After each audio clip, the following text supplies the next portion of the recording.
सुप्रभात प्यारे बच्चों, मैं आपकी हिंदी की अध्यापिका टैगोर बाल निकेतन पब्लिक स्कूल से आज आपको कक्षा 8वीं जो कि हमारी हिंदी व्याकरण विशुद्ध हिंदी व्याकरण में संकलित है पाठ के बारे में पढ़ाऊंगी।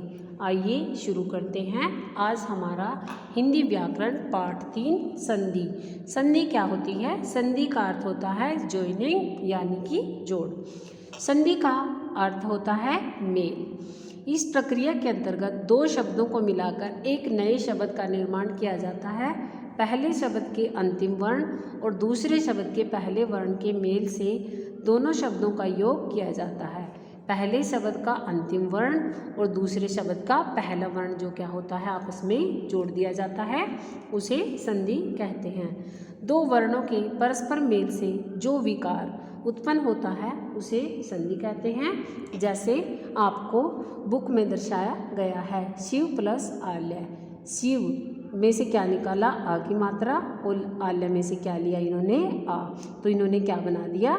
यहाँ में व और ये इसकी क्या हुआ? आ को कट किया और मात्रा को लगा दिया। शिव जमा आल्य से क्या बना दिया? शिवाल्य। उत जमा लास से क्या बना दिया?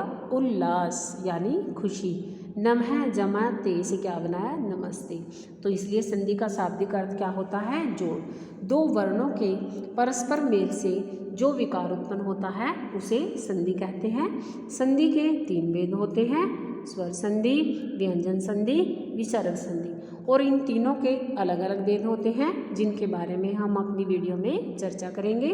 संधि के 3 भेद होते हैं, स्वर संधि, व्यंजन संधि, विसर्ग संधि। सबसे पहले क्या होता है? स्वर। स्वर के बारे में हम पाठ 2 विवरण विचार में जान चुके हैं। स्वर का स्वर के साथ मेल होने से जो विकार उत्पन्न होता है, जब स्वर स्वर से टकराता है, स्वर का स्वर के साथ मेल होता है तो जो विकार उत्पन्न होता है उसे स्वर संधि कहते हैं। आपको डेफिनेशन बिल्कुल आसानी से याद कर लेनी है कि स्वर संधि किसे कहते हैं। जब स्वर का स्वर के साथ मेल होने से जो विकार उत्पन्न होता है उसे स्वर संधि कहते हैं। जैसे राम अवतार, राम में क्या है पीछे? अ, और अवतार में भी क्या है? अ। तो इसका क्या बना दिया?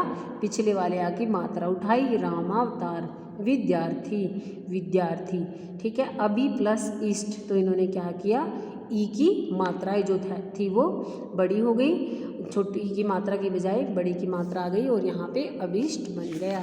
अब आगे देखना स्वर संधि के भेद कि जो स्वर संधि है उसके कितने भेद होते हैं उसके बारे में हम विस्तार से जानेंगे। आइए शुरू करते हैं। स्वर संधि के 5 भेद होते हैं, दीर्घ संधि, गुण संधि, वृद्धि संधि, यण संधि और अयादि संधि। दीर्घ संधि में क्या होता है? आ, बड़ी ई, बड़ा ऊ। दीर्घ संधि में क्या आती हैं? तीनों मात्राएं आती हैं। आ आता है, देखो आ नहीं आता, छोटी ई नहीं आती और छोटा ऊ नहीं आता। क्या क्या आता है? आ आता है, बड़ी आती है और बड़ा ही ऊ आता है। गुण संधि में क्या होता है? ए, ओ और अर आता है। वृद्धि संधि में बड़ी ए और औ आता है। यण संधि में य, व, र, ठीक है। यण का तो आपको नाम से ही याद हो जाएगा। यण संधि में क्या क्या आता है बच्चों? य, व और र। दीर्घ संधि में क्या क्या था आपने ऐसे याद करना है इसको। दीर्घ संधि में क्या क्या आता है? फिंगर पे आपको जैसे टिप्स पे लर्न करते हैं ऐसे आपको याद होना चाहिए कि दीर्घ संधि सबसे पहले हमें पता है स्वर संधि के कितने भेद होते हैं? 5।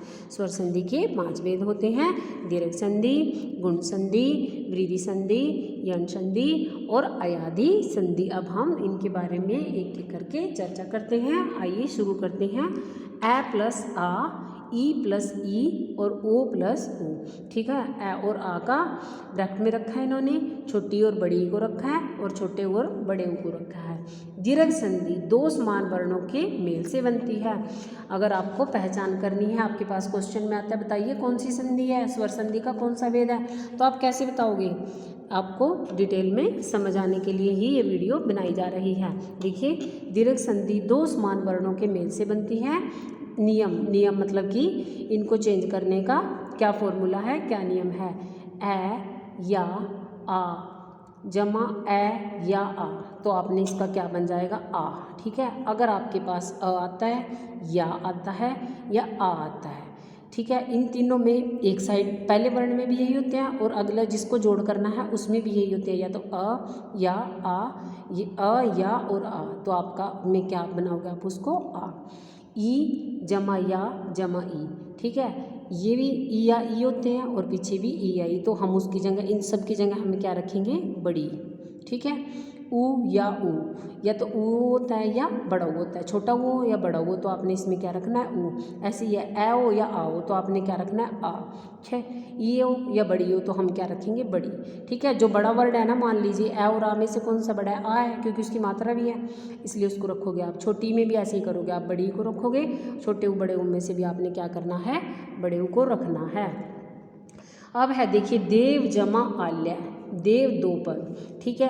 ए प्लस आया देव, देव को अगर आप लिखते हो दै प्लस ए प्लस वै प्लस ए आता है, तो आपने क्या किया ए यहाँ पे आया और यहाँ पे आया, तो हम क्या करेंगे देवालय, इस ए को कट करके इसका आ बना के, तो हमारा आंसर क्या बन जाएगा देवालय, ठीक है। ऐसे देखना आपको आगे समझाया गया। परीक्षा, परीक्षा में ई आई है, प्री र पे छोटी की मात्रा है बड़ी की है, बताइए छोटी की मात्रा है, तो हम इसको क्या करेंगे बड़ी की मात्रा में इसको बदल देंगे, क्योंकि हमने अगर हमारे पास छोटी है या हमारे पास क्या है बड़ी है, तो हमने इसको क्या करना है बड़ी ही रखनी है, ठीक है। ऐसे ए हो या हो आओ, ठीक है। आपको समझ आ गया। छोटा है ई ऊ ये कट हो जाएंगे और आपके पास क्या बचेगा आ बड़ी ई और बड़ा ऊ, ठीक है। अब देखिए परीक्षा, ठीक है। देवीच्छा, देवीच्छा में क्या था देवीच्छा, तो हमारा इसका क्या बनेगा देवी इच्छा। हमने इसमें क्या किया जो वह था इसको छोटी को कट कर दिया यहाँ से, और जो बड़ी की मात्रा है वह हमने इसको ज्यों के त्यों रखा है।